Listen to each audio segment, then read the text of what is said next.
Thank you so much, and good morning, everyone. Thank you for being with us today. So we have today 30 minutes with amazing 4 panelists. We have lots of topics to cover. We'll try as much as possible to make the journey of the panel about the advantages of IPO, the story of IPO in the Middle East. Specifically, we'll focus on some countries like UAE, Saudi Arabia. We'll talk about how much foreign investors, local investors are heavily thinking of our markets. We're going to talk about bonds. We're also going to focus in our journey on the ESG and ESG impact on the market, and definitely the outcome and the opportunities out of that. Without further ado, I will ask our esteemed panelists to briefly introduce themselves, and then we'll kick off our panel. Bassel, over to you. Thank you, Hala. Good morning and marhaba. I'm Bassel. I'm here today representing Franklin Templeton, a global investment company headquartered in California with $1.5 trillion in assets under management. Specifically, I work with a team of analysts across emerging markets from Asia to Latin America on making high conviction investment decisions. Thank you for hosting me today, and it's a great privilege to be with you. Welcome, Bassel. Over to you, Nour. Hey everyone, I'm Nour Safa. I'm part of the debt capital markets team at HSBC. So we effectively work with issuers across the region based out of Dubai to help them issue bonds or sukuk to fund working capital or acquisitions and so on. Shukran. Assalamu alaikum, sabah al khair. As the only non-Arabic speaker on the panel, I thought I would give it a go. My name's Alan Williamson, honoured and privileged to be the CEO of Taaleem. We IPO'd in November last year, the first education group to IPO on the DFM. We have 31 schools in the UAE, private and public, very honoured to be part of government education with the government of Abu Dhabi and the government of Dubai and the federal government. Over to you, Simon. Simon is an Arabic speaker as well, by the way. Nah. Thank you. Good morning, everyone. I'm Simon Kitchen. I'm head of strategy at EFG Hermes. We're an investment bank headquartered in Cairo, in Egypt. We have operations throughout the Middle East. My job is to help investors in emerging markets understand the opportunity in public markets in the Middle East. Super, thank you everyone. Alan, I would like to start with you with a basic, I think, question. Everyone asks, okay, what's the advantage of IPO? And if you can share from your experience also, what's the story like, an overview in the UAE? Thank you. Well, obviously, in a room full of people who have probably got a higher qualification in economics than I actually do. I humbly suggest that, access to capital, liquidity for existing shareholders, all of those understandable reasons. I'd rather reflect on it from the story of Taaleem. What I see as the advantages was sharpening our strategy. I think actually the work we did with EFG Hermes, Emirates NBD, around, who are we, what are we about, and what's our story. And I think that was the huge advantage of IPO.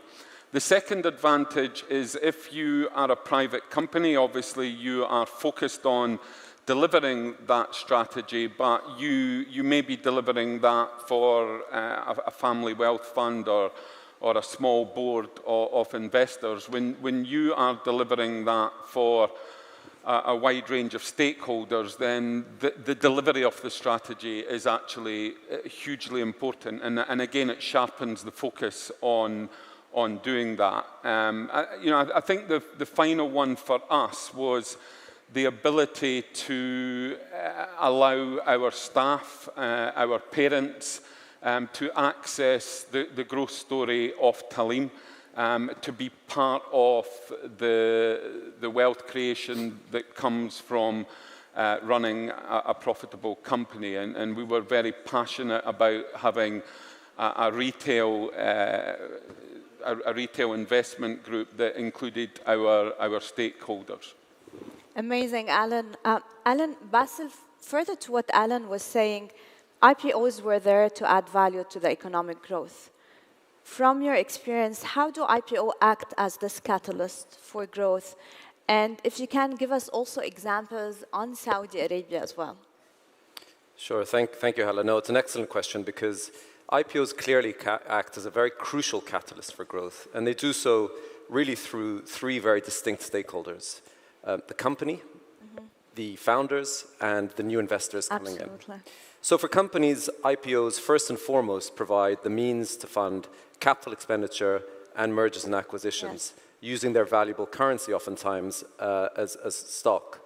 It also enhances brand recognition and increases to business growth due to better perception and visibility in the marketplace. Of course. And of course, it helps companies to grow because it enables them to retain and to attract talent through stock-based incentive plans. Now, from a founder's perspective, the IPOs actually provide a reliable exit path. Yes. And so what that means, it enables founders to recycle and reinvest that capital into new areas and new ventures. Oftentimes, these are more nascent areas. Yesterday, we heard about fintech and food security and AI being the new engines of growth for the UAE. And so these are critical diversification parts of the story.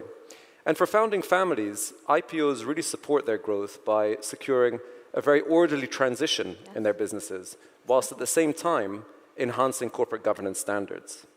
Now, the final perspective is really our own. It's the perspective of the new investors coming in. For us, these new IPOs provide very welcome opportunities to be able to diversify our portfolios. Over the last couple of years, amidst a very challenging IPO market globally, we've seen very active IPOs in Saudi and here in the UAE. Yes. Now, not only does that really increase investor choice, but it also improves liquidity in these markets. Absolutely. Because it brings with it new investors that want to tap into the strong underlying fundamentals here in the region. And if I may, I'll just leave you with one sort of final stat for those that prefer numbers. In the past year, MENA IPOs that have raised over $100 million have on average seen gains of 46%. Wow. So these are impressive returns, and I think they speak volumes to the appetite that exists for well-run, growth-focused, and attractively valued businesses in the region. Super, Bassel. Simon, further to what Bassel was saying, mentioning investors, mentioning the appetite and attracting, whether foreign or local investors, do you see from your experience that they are investing as it should be? Are they heavily investing or still way to go, or we're lacking behind in IPOs in our stock markets, and why? There's a huge gap between where investors should be, really, according to the benchmark. So within the emerging markets sort of universe, GCC countries account for 7%, and our survey finds that foreign investors maybe have 2.5% in GCC markets. So foreigners are very underweight. They're very underinvested in these markets. Why is that? I think there's a perception that there has been a perception that the GCC, these are not emerging markets. They're not China. They're not India. They're not rich enough. They're not big enough. There's also a perception that some of the markets here are expensive. And there's a complacency. I think if you're an emerging market investor and you've been investing for decades in places like China and India, and now the GCC is on your radar, you're saying to yourself, well, really, should I be making the effort? Now, that is changing. Yeah. And Bassel's statistic about performance is very telling, that if you had sort of taken the plunge and put your money into some of these IPOs over the past few years, you would have made good returns, much better than the returns that you would have got in China over the same period. So, we see people beginning to do more homework, but there is something that can be done here in the region. I think, what Alan's done with his company in sort of taking the story to the market, that's really important, and telling a story, presenting a growth opportunity to the market. But I think also, some of the people in this room can maybe help by some of the plumbing in the markets in the region, just making it at the margin easier for foreigners to put money into our markets. You know, reducing the paperwork requirements, making it cheaper to trade. All of these things can make a difference and bring money in. Absolutely, absolutely. If we want to choose out of this bonds, and this question is for you, Nour, like we all know bonds are more listed internationally, but are you starting to see like dual listing or issuers are starting to, for example, promote their local listing hubs? Are you seeing these trends? So maybe to take that question, I'll address a bit of what was said on the equity side, but more on the debt side. So the debt side's been, I would say, open in the region for a while. We've had years of, you know, record issuances pre-2022. I think the downturn in the economy, the rising rates, debt capital markets volumes kind of went down. They still remained solid. So we didn't have the issue of IPOs of, you know, we're just opening up the market to foreign investors and so on. It's always been open. We've seen a lot of institutional investors internationally look into the debt market in the region. You are right. A lot of these issuances are listed internationally. It's primarily driven by, you know, trying to please international investors who require these listings because of ongoing reporting obligations and so on. In recent years, we've seen issuers here in the region take a view to dual list. So they are trying to satisfy the international investors, but they are trying to promote the local exchanges. This is, to be fair, mostly in the UAE. So we see a lot of Islamic issuers list their issuances on the Nasdaq Dubai to kind of, you know, comply with His Excellency's view of creating it as an Islamic finance hub. You see a lot of the Abu Dhabi issuers, especially the GREs and the government, list also on the ADX to promote the ADX as a listing venue. So I think that will help them grow further. This is it's a bit lagging in Saudi, I would say, or elsewhere, where I think the focus has been mostly on IPOs or on listing equities. But it's definitely a growth area. Amazing, amazing. Thank you, Nour. Alan, I'll go back to you to related topic, but from a different angle, ESG, environmental social governance. There's different perceptions about this. Some perceive it as an additional checklist which has to satisfy regulatory requirements, and it's an added work and they don't have time for that. Some perceive it, no, it facilitates lots of things and makes life easier. What's the impact of ESG on capital market? Yeah, interesting perspective on it, and I think you've hit the two parallel or extreme views of it. You know, again, the textbook answer would be now that you're a public company, there's a lot of risk management around that.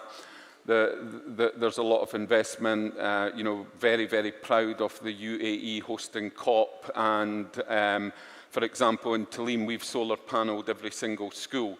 And actually, you can make money out of that. And I think that's a crucial perspective. But, you know, as a schools group, it's at the heart of everything we do. And as a 50-year-old man, I sometimes forget, unless I'm in a school, the power and the thinking of the new generation of young children. It's at the heart of everything they want to do. The environment is crucial to them. I've got 36,000 eco-warriors pushing Talim not to have any plastic bottles in their school. And, you know, that's hugely important. And in terms of the social aspect, Talim are very proud that we run our government schools. We are a for-profit company, and we give excellent profits and returns to shareholders, but we also have a heart rooted in the UAE and delivering education to the charter schools here in Abu Dhabi and the Northern Emirates is our social conscience. And finally, governance. You know, I possibly missed that out as an advantage of ESG, strong governance. We were lucky that pre-IPO we had strong governance, but like even down to, we're very proud that we have Emirati female representation on our board, and that's important for, you know, 50% of my students are male and 50% are female, and they need to see role models in Talim. Almost our entire leadership team is female, and we're really, really proud of that. And that is all part of ESG being at the heart of what I believe a company should do. So yes, there's that technical answer you gave, but my daughter 25 years old, she won't invest in a company that doesn't tick all those bullet points. And you know, as that generation comes through, companies have to be really sensitive to the fact that a new generation of investors will only invest in a company with strong ESG. Yes, absolutely, absolutely. I think it gives peace of mind, and ESG trend is going towards the second compliance wave. When compliance you need to have, you wouldn't invest if the compliance requirements are not there. ESG now is actually a follow-up trend for that. Bassel, would you like to add anything on the impact of ESG in capital market? Yeah, thanks, Alan, and thanks, Alan, for some excellent insights. I don't just say that because we're investors in Talim. No, look, for us, ESG is, it's not just a trend. It's not a checklist. It sits very central to everything that we do. Yeah. Good ESG is just good business sense. It lowers your funding costs, yes, and it drives value. And for us, sustainable business practices is really inseparable from long-term value creation. Mm-hmm. So how do we think about this in terms of our investment process? Well, we realize that ESG factors create opportunities as much as they do create risks, yeah, for companies that we look at. So we seek to evaluate how those factors have an impact on the long-term sustainability of growth and on the asset values of those businesses. And ultimately, in doing that analysis, we're able to identify businesses that can sustain high return on capital and resist competitive pressures over time. We also, as significant investors in emerging markets, we use our vote and we use our management engagement to improve outcomes for all stakeholders. Now, if you look at the empirical evidence, yes, it's quite compelling. Poor ESG leads to lower valuations. And if there's any doubt about that, I'd urge you to look at the example of Korea. Yes. In Korea, companies trading have had very ineffective governance and for long periods traded at substantial discounts to emerging market peers. Now, today, and following the inspiration of Japan, Korea and its government are embarking on a corporate value up program which seeks to improve and close the gap of Korean companies as a result of better shareholder return policies, increasing board independence, and better management communication. Yes. But of course, you know, ESG extends beyond just companies, and it also impacts the regulatory environment as, yes, well. So in China, for instance, mm-hmm, volatile regulations have impacted large parts of its equity markets. Super. You know, investors really dislike that uncertainty. Yes. Bringing the conversation back to the UAE, I think, you know, there are areas for improvement, but we see signs of tangible progress. Yes. The regulator has now mandated for all listed companies to report on ESG factors. We are seeing a renewed commitment to tackling climate challenges following COP28. And of course, it would be remiss not to mention the removal from FATF's grey list, yes, which shows considerable efforts to adhere to best practice. Absolutely. And we think that step will ultimately result in long-term benefits for the market, yes, including increased foreign direct investment. So Mabruk. Yeah, absolutely. Of course, congratulations to UAE being removed with huge, gigantic, actually, efforts in the past 2 years. Simon, if someone in the audience here is planning, it's a new company, building a new company, their friends are, and they want to go public in the Middle East, what tip or advice do you give them in relation to ESG? And do you think like doing this is challenging by itself, and why? I think you should be realistic, and I think drawing on I think Bassel's comment, I mean, to me what I heard most was commentary on yes, on the G, and I think that's the most important thing when you're coming to markets, because I think that's where you can see the clearest link between how a company is governed, is managed, and returns for minority shareholders. You should also bear in mind that, you know, investors in emerging markets, I think they also are realistic that countries that are experiencing an economic transition are not going to have maybe the same environmental and social conditions, yes, as developed countries. And so don't come to the market pretending that you are, I don't know, a Scandinavian education company, for example, right? Yeah. Of, you know, that you are ticking all of the boxes. Just be realistic. Yes. Say, you know, this is our governance. We're fairly transparent. These are the things we're trying to do to be better. But at the end of the day, if you're a company, particularly, you know, maybe from outside the GCC in Egypt, a market that I know well, you're not going to be able to get to those standards. And in fact, if you think about an industry like, you know, textiles, which is an industry that is a polluting industry. There's no way around it. But it's also an industry that in the past has brought many people out of poverty. Yes. And brought many women into the workforce. And so there has to be a balance between these things as an investor and as a company. Yeah, absolutely, fully agree. Nour, in your field, like the debt capital markets, do you see difference from perspective on tackling or onboarding ESG, or it's the same which applies everywhere? I think, I mean, to Simon's point, emerging market investors do understand that this is a very different region. So they're looking at the MENA region, they're like, okay, they're carbon intensive, they're heavily reliant on oil. So they do understand that when they're looking at an ESG element of their investment, to what my colleagues have been saying, it's a bit different than when they would look for, I don't know, an investment in Europe. That said, I think regulations in, you know, a lot of the bond issuances in the region are heavily subscribed by European investors who are heavily regulated on climate change, but also now on, you know, diversity in the workforce, diversity on boards. So the whole elements of ESG, whether ES or G, are very key for them. So we've seen that in turn come into effect to issuers. So a lot of issuers are thinking about how to tackle that. You know, 2 years ago, we would go on a roadshow and we would talk to investors, and I think we would not get any ESG questions. I think now we're in an environment where every single meeting, whether it's an ESG labeled issuance or not, we're being asked, what are you doing on ESG, and on all three elements. So from the region, we've seen, you know, issuers make a lot of commitments. Thankfully, they've been driven by the government. So for example, the UAE's net zero commitment kind of trickled down. A lot of their GREs went down that route as well, or made some sort of commitments to reduce their emissions, let's say, or increase diversity, whether away from climate change. I don't like to talk only about climate change. I think they're all equally important.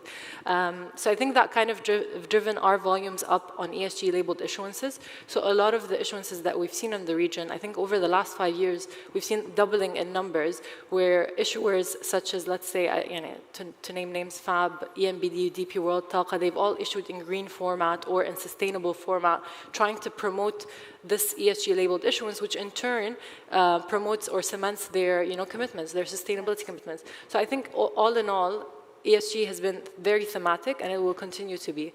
So hopefully the same for the IPO market. Absolutely. I think there's shift in culture or way of doing things. Now we're seeing shifting, actually, we're running out of time, unfortunately. Many of the people here in the audience or who will watch, I think, this panel, they are institutional investors. And Alan, the question to you, what attracts institutional investors to the MENA region? What should they looking for? Yeah, good question. If there's any institutional investors out there, including Frank Templeman, Talim have no plans to introduce Scandinavian teacher salaries to our profitability. Look, I have the pleasure and honour of meeting investors across the world, represented DFM in London and New York, and I can confidently answer this question, and it is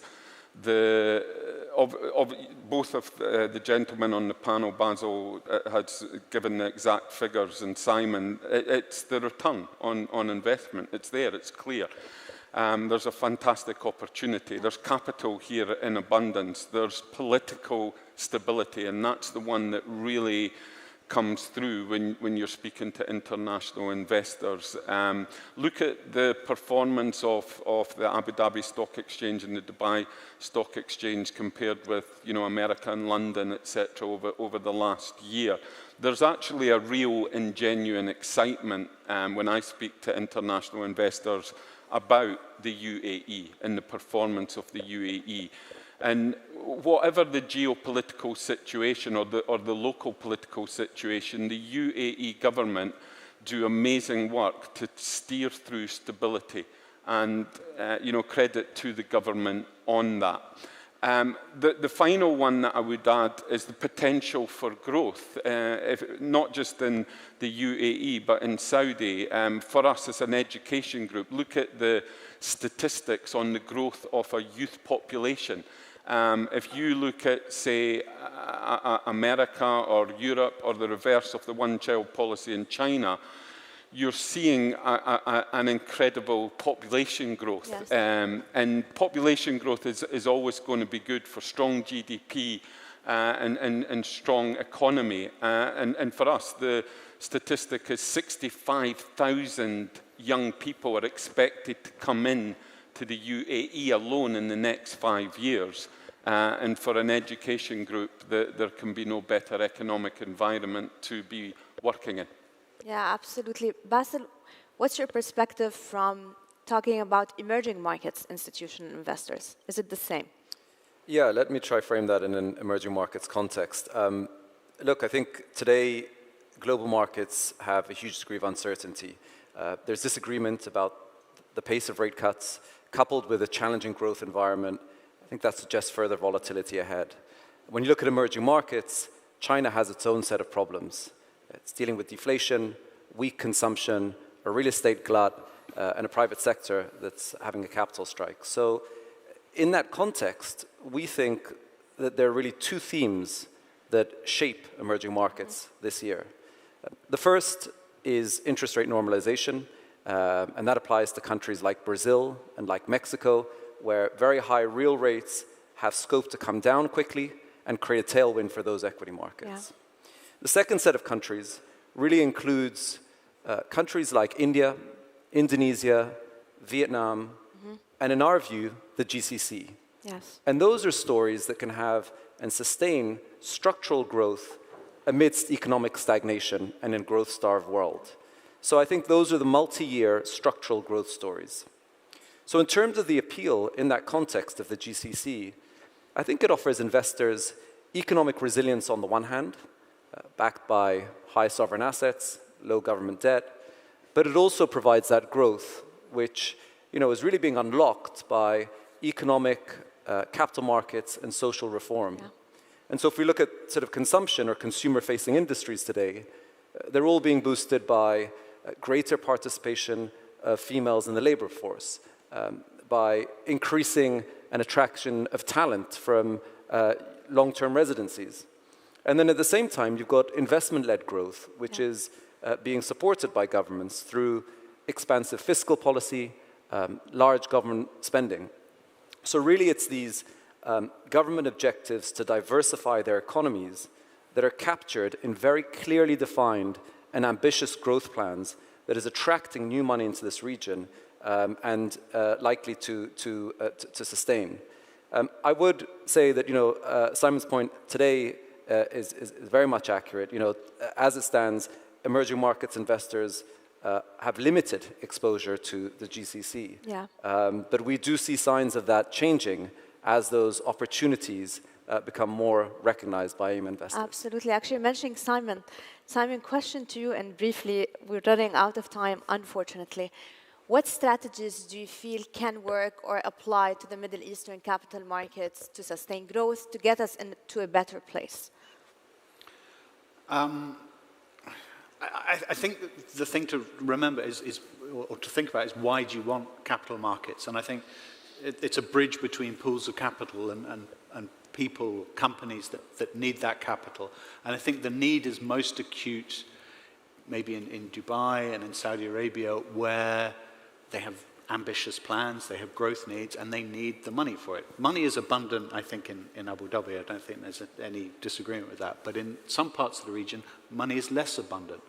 And so capital markets can bring in capital to fund, say, the Vision 2030 in Saudi Arabia, whether it's equity or it's debt. And I think debt is really going to develop in Saudi Arabia in particular over the next sort of 5 to 10 years. So what can governments do? What can companies do? I think it's be honest with yourself about why you need a capital market and what you need to to get that money in. It may be, you need to be transparent, right? You need to say, as a company, as an issuer, what you're using your money for and how you're going to spend it. And that will bring money in. And then from a regulator's point of view, as I say, cut the costs, cut the red tape, and then people will come. Absolutely. And to wrap up with our question, bonds market, I would like to know more, like the status of investors in this market, briefly, Nour. I think what Bassel said kind of applies to the bond market as well. EM is a big universe, but they all have their own issues. So MENA or GCC in specific is seen as, I'm going to say GCC in specific, is seen as safe haven to put your money. Yeah. Luckily enough, I think a lot of the EM money actually comes into the GCC. There's a lot of reasons for it, including index inclusions, a lot of efforts that have been done by the governments around here to make sure these bonds that they issue end up in an index which attracts even more funds. But as Simon mentioned, there's a huge scope for that to grow over the next few years, especially in Saudi, to fund their Vision 2030 projects. So I do think that, EM investors have looked, they have this pool of funds. They have a lot of cash this year, thankfully. A lot of them want to lock in these high rates. They're looking at the GCC more than anything else because supply here is higher than any of the other EM markets, primarily driven by, stability, economic resilience, but also by, just being a safe haven versus their prior investments in Asia. And I know I'm a bit over time, but I speak very quickly. China has its own issues, and all these investors that used to invest in China real estates, they need a new place to put their money in, and thankfully GCC is becoming that place for them. Yes, absolutely, absolutely. I'm sorry we're running out of time. We won't be able to take Q&A questions. Simon, Alan, Nour, and Bassel, thank you so much for the amazing insights. And please feel free during the break to catch up with those amazing talents here to ask any questions you wanted to ask and we were not able to answer. Thank you so much. Thank you, everyone. Thank you.